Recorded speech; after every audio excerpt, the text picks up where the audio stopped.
और अब खबरें देवभूमि की। प्रधानमंत्री नरेंद्र मोदी ने वर्चुअली बैठक करते हुए ड्रोन के जरिए केदारनाथ में हो रहे निर्माण कार्यों का जायजा लिया।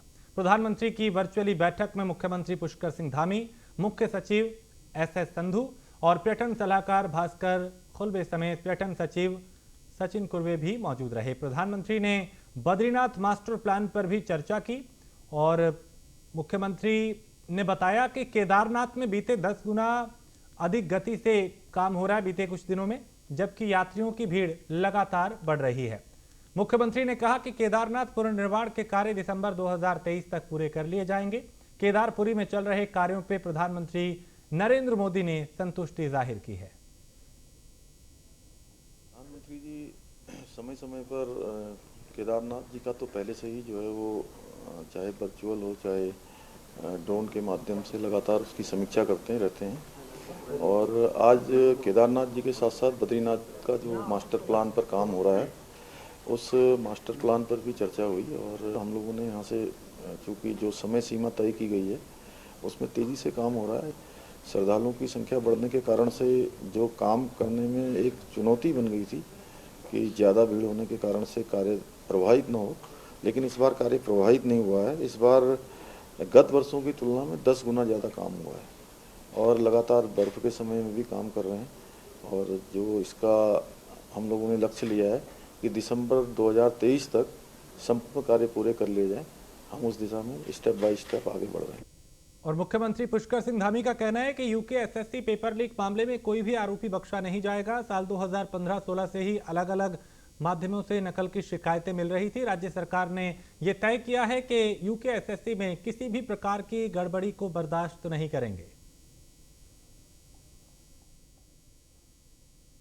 देखिए, आरोपियों पर जो भी कानूनी कार्रवाई है वो पूरी सख्ती के साथ की जा रही है और चार्जशीट दाखिल करने की प्रक्रिया पूरी हो गई है और जो जांच की कार्रवाई है वो लगातार गतिमान है। वो मैंने पहले ही कहा है कि जब तक चूँकि इस जांच में अंतिम व्यक्ति नहीं पकड़ा जाएगा तब तक ये जांच चलेगी। 2014-15 से लेकर लगातार उसमें घपले, घोटाले और प्रश्न पत्र आउट होना, नकल कराना, पेन ड्राइव पर नकल होना, ये सब काम चलता रहा है। और जब अभी इधर कुछ छात्रों ने, कुछ बेरोजगार के छात्रों ने मुझे जैसे ही अवगत कराया तो हमने कुछ मतलब ये प्रयास किया है कि जो लंबे समय से चल रहा है उसको रुकना चाहिए और वो रुका है। अभी तक 41 लोगों की गिरफ्तारियां इसमें हो चुकी हैं और जब तक अंतिम व्यक्ति नहीं पकड़ा जाएगा तब तक जांच चलेगी। गृह मंत्री अमित शाह से हुई मुलाकात में मुख्यमंत्री ने कहा कि केंद्रीय गृह मंत्री से राज्य में आई आपदा व पुलिस मॉडर्नाइजेशन पर चर्चा की गई है। पुलिस के नए भवन निर्माण में भी केंद्र सरकार मदद करेगी। मुख्यमंत्री ने कहा कि उन्होंने केंद्रीय गृह मंत्री से उत्तराखंड में आपदा शोध केंद्र निर्माण करने की भी मांग की है और मुख्यमंत्री ने कैबिनेट में फेरबदल या विस्तार जैसी कोई भी बात अमित शाह के साथ होने की चर्चाओं से इनकार किया। उन्होंने कहा कि इस विषय पे मेरी कोई बात नहीं हुई है। हमारे यहाँ पर थाने हैं, चौकियाँ हैं, उनको काफ़ी पुरानी हो गई हैं। बहुत सारी जगह पर लगातार केंद्र के सहयोग से पहले से पैसा आता था, उसमें कुछ कमी भी हुई है। तो मैंने उनसे अनुरोध किया है कि चूँकि पुलिस मॉडर्नाइजेशन के लिए हमको कुछ सहायता की आवश्यकता है। इसी के साथ साथ जो आपदा का है, आपदा में जहाँ देहरादून और इस बार टिहरी ज़िले में, इसके आसपास और धारचूला में काफ़ी नुकसान हुआ है, उसके संबंध में मैंने उनसे अवगत कराया है। और उनको अभी मंत्रिमंडल के बारे में बात नहीं हुई है, अभी आपदा के बारे में और जो हमारा पुलिस मॉडर्नाइजेशन है और किसाऊ डैम जो बनना है उसके संबंध में चर्चा। उत्तराखंड विधानसभा में बैकडोर से हुई भर्तियों के मामले पर मुख्यमंत्री ने साफ कहा कि जो भी भर्तियां नियम विरुद्ध हुई हैं उनको निरस्त किया जाना चाहिए, साथ ही दोषियों पर भी कार्रवाई होनी चाहिए। उन्होंने कहा कि जैसे ही उन्हें उत्तराखंड विधानसभा बैकडोर भर्ती के बारे में पता चला था, उन्होंने तत्काल विधानसभा अध्यक्ष रितु खंडूड़ी को इस मामले की जांच के लिए कहा था और दिशा में काम हो भी रहा है। अब विधानसभा में गठित जांच कमेटी की रिपोर्ट के आधार पर विधानसभा अध्यक्ष को निर्णय लेना है। उसमें चूंकि जैसे ही ये मालूम चला कि विधानसभा की भर्तियों में कुछ गड़बड़ियां हुई हैं, जैसे ही प्रकरण सामने आया तो हमने तत्काल विधानसभा अध्यक्ष जी से अनुरोध किया कि आप इस पर जांच करवाइए और जांच करवाने के बाद दोषी जो पाए जाते हैं या जो गलत नियुक्तियां हैं अवैध तरीके से हुई हैं उन सबको निरस्त किया जाना चाहिए। मैं तो अपना मंतव्य पहले उनको दे चुका हूँ। और कांग्रेस के पूर्व प्रदेश महामंत्री प्रमोद खारी ने बीजेपी ज्वाइन कर ली है और लक्सर में बीजेपी प्रदेश अध्यक्ष महेंद्र भट्ट, पूर्व मुख्यमंत्री त्रिवेंद्र सिंह रावत और प्रदेश प्रभारी दुष्यंत गौतम ने उन्हें भारतीय जनता पार्टी की सदस्यता दिलवाई। प्रमोद खारी ने कांग्रेस में मनमानी का आरोप लगा के अपने पद से इस्तीफा दिया था। प्रमोद खारी ने हरीश रावत समेत प्रदेश के तमाम बड़े नेताओं पर निशाना साधा और कहा कि ये नेता केवल परिवारवाद को ही बढ़ावा दे रहे हैं। पार्टी का नेतृत्व आज नरेंद्र मोदी जी के नेतृत्व में हम काम कर रहे हैं। उनका जनता के प्रति जो विश्वास बढ़ा है, चाहे वो कोरोना काल हो, सेवाई पखवाड़ा रहा हो, अनेकों के माध्यम से जो हमने लोगों के घर में शौचालय दिए हैं, जो गैस देने का काम किया है, कोरोना वैक्सीन फ्री देने का काम किया है, ऐसे अनेकों ने काम कर जनता के मन में उन्होंने जगह बनाई है। साथ साथ हमारे मुख्यमंत्री का प्रभावशाली कार्य जो रहा है, इसको देखते हुए यहाँ की जनता ने मन बना लिया है कि अब की बार इस थ्री व्हीलर का तीसरा पहिया भी भारतीय जनता पार्टी का लगेगा और विकास की ओर भारतीय जनता पार्टी बढ़ा रही है, उसको विश्वास बढ़ा है। उसी प्रकार से आज हमारे बदले में खारी जी हमको ज्वाइन करे हैं। मैं उनका धन्यवाद करता हूं कि उन्होंने ऐसी कांग्रेस को छोड़ने का एक संकल्प लिया है। कार्यकर्ता बूथ तक है, जमीन तक है। जब भी कोई चुनाव होता है, हमारे सब कार्यकर्ता, राष्ट्रीय हो चाहे प्रदेश स्तर के, सब कार्यकर्ता उस चुनाव में अपनी सहभागिता देते हैं। यही कारण है हमारे प्रदेश के पदाधिकारी यहाँ पर हैं और ये चुनाव हम प्रचंड बहुमत से जीतेंगे, मैं आपको विश्वासपूर्वक कह सकता हूँ। इस तरह से कांग्रेस पार्टी के अंदर वरिष्ठ कार्यकर्ताओं को, मेहनती कार्यकर्ताओं, नेताओं को जिस तरह से अवॉइड किया जा रहा है, लगातार नेगलेक्ट किया जा रहा है, जब मेरा पूरा जिस तरह से मुझे अपमानित किया जा रहा था, तो मैंने उसी क्रम को देखते हुए मैंने पार्टी से इस्तीफा देना ही सही समझा। आपको लगता है कि बीजेपी, मैं पार्टी में किसी शर्त पे नहीं आया। अब जिस तरह से भाजपा के अंदर जिस तरह से युवाओं को एक सम्मान मिल रहा है और जिस तरह से आदरणीय नरेंद्र मोदी जी जिस तरह से युवाओं को आगे बढ़ाने का काम कर रहे हैं, तो मुझे लगता है कि भाजपा के अंदर हम लोगों को भी एक सम्मान मिलेगा और हम लोग किसी लालच से नहीं है, किसी पद के लिए नहीं है। पार्टी के हम कार्यकर्ता हैं, पार्टी के लिए। उत्तराखंड मौसम विभाग ने प्रदेश भर में बारिश को लेकर येलो अलर्ट जारी किया है। साथ ही नदी नालों के किनारे और पर्वतीय क्षेत्रों जैसे संवेदनशील इलाकों से दूर रहने की सलाह भी दी है। मौसम विभाग ने आज बागेश्वर, चंपावत, पिथौरागढ़ और नैनीताल में कहीं कहीं भारी बारिश की संभावना जताई है। इसके अलावा आकाशीय बिजली के साथ तेज बारिश की संभावना भी है। साथ ही मौसम विभाग ने अपने एक हफ्ते तक कुमाऊं मंडल में कहीं कहीं भारी बारिश होने की संभावना भी जताई है। निदेशक मौसम केंद्र देहरादून से उत्तराखंड के लिए मौसम की बात करें, आज 21 तारीख सितंबर की हो गई है।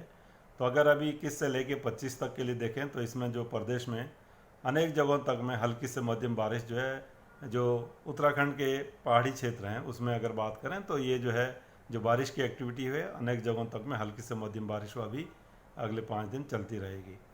इसके साथ अगर मैदानी क्षेत्रों की बात करें उत्तराखंड के, तो वहाँ पर आप देखेंगे कि जो कुछ जगहों में हल्की मध्यम बारिश वहाँ पर भी मिलेगी।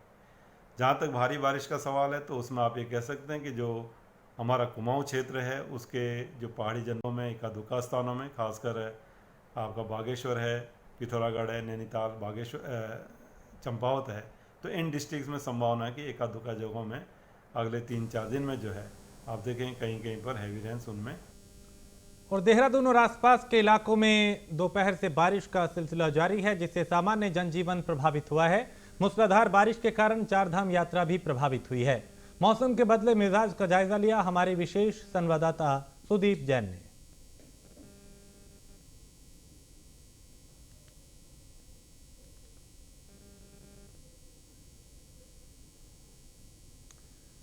और लगातार हो रही बारिश से राजधानी के चंद्रबनी चयोला क्षेत्र की सड़कें नदियों में तब्दील हो गई हैं। ये तस्वीर राजधानी देहरादून के चंद्रबनी चयोला की है, जहां आप तस्वीर में साफ देख सकते हैं कि पानी किस कदर सड़क पे बह रहा है। मानो ये सड़क नहीं कोई तालाब हो, कोई नहर हो, कोई नदी हो, इस कदर यहां पे पानी सड़क पे दिखाई दे रहा है।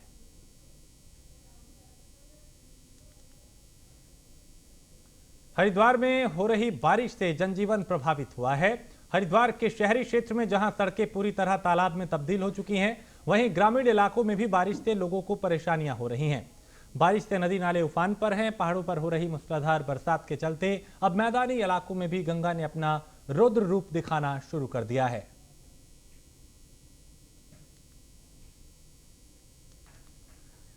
गंगा घाटी में भारी वर्षा के कारण बुधवार रात को गंगोत्री राष्ट्रीय राजमार्ग हेलगूगाड़ के बीच अवरुद्ध हो गया। लगातार पहाड़ी से पत्थर गिरने के कारण राजमार्ग को सुचारू करने का कार्य शुरू नहीं हो पाया।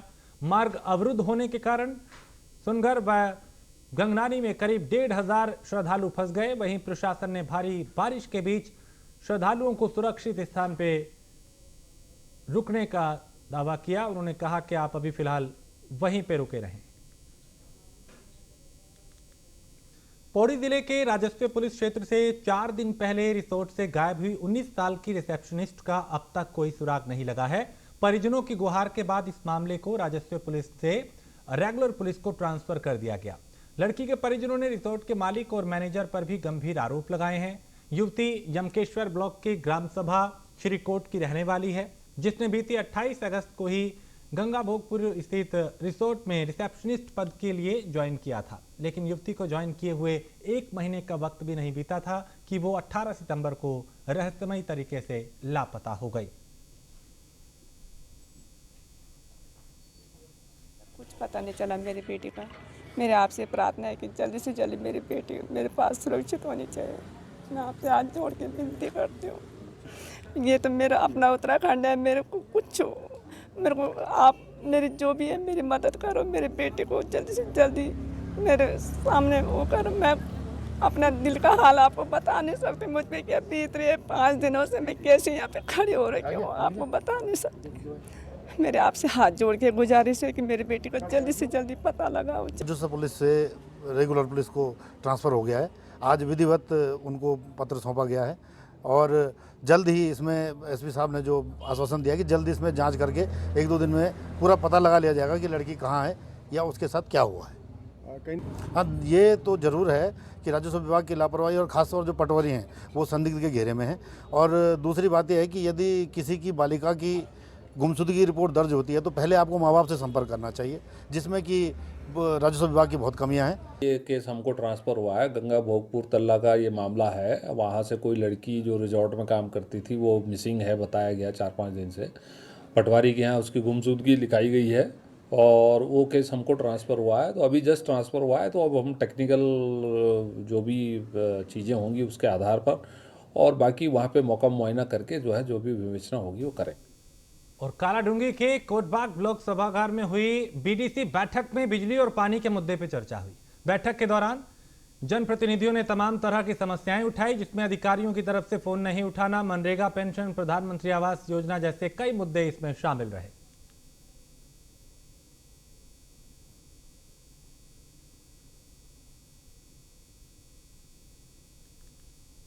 सड़क और पेयजल की थी और सड़क की जितनी भी समस्याएं यहाँ पे आई हैं उसमें एस्टीमेट बनाने को कहा गया है विभागों को और जल्दी ही उसमें कार्रवाई की जाएगी। सर, कुछ जनप्रतिनिधियों ने आरोप लगाया कि अधिकारी जो है फ़ोन नहीं उठाते हैं, ऐसे आपदा का समय है तो उसमें क्या? देखिए, एक बड़ा गंभीर विषय उठा था कि अधिकारी जो खंड स्तर के हैं वो फ़ोन नहीं उठा रहे हैं। इसमें मैं ब्लॉक प्रमुख जी से बात करूँगा और उन अधिकारियों की सूची जरूर लूँगा कि ऐसे कौन से अधिकारी हैं जो फ़ोन नहीं उठा रहे हैं और उनके विरुद्ध कार्रवाई की। कोटाबाग ब्लॉक की क्षेत्र पंचायत की बैठक यहाँ के ब्लॉक प्रमुख रवि कन्याल जी की अध्यक्षता में हुई है, जिसमें सीडीओ साहब प्रमुख रूप से उपस्थित हैं और एसडीएम साहब भी हैं और सब अधिकारी हैं, क्षेत्र पंचायत के सदस्य हैं, प्रधान हैं। यहाँ की सबसे बड़ी समस्या जो थी वो पेयजल की थी। वो पेयजल में अब जो हर घर नल हर घर जल वाली योजना हमारी आई है, प्रधानमंत्री जी की जो योजना है, उससे सभी लाभान्वित हो जाएंगे और सबको पानी मिल जाएगा। बाकी जो कहीं पर कोई व्यक्तिगत अड़चने हैं तो वो सीधे कह दिया गया है, अधिकारियों से मिलकर बात करेंगे। हमारे जो जल संस्थान जल निगम के अधिकारी हैं वहाँ के पर्वतीय क्षेत्र के, उनको 3 दिन का हमने टाइम दिया है कि वो 3 दिन जो है 26, 27, 28 को पर्वतीय क्षेत्र। हरिद्वार के इब्राहिमपुर गांव में मगरमच्छ दिखने से ग्रामीणों में हड़कंप मच गया और इसकी सूचना वन विभाग को दी गई। सूचना मिलते ही तुरंत वन विभाग की टीम मौके पर पहुंची और वन कर्मियों ने कई घंटों की मशक्कत के बाद मगरमच्छ को पकड़ा और वन विभाग की टीम उसे अपने साथ ले गई, जिसके बाद ग्रामीणों ने राहत की सांस ली।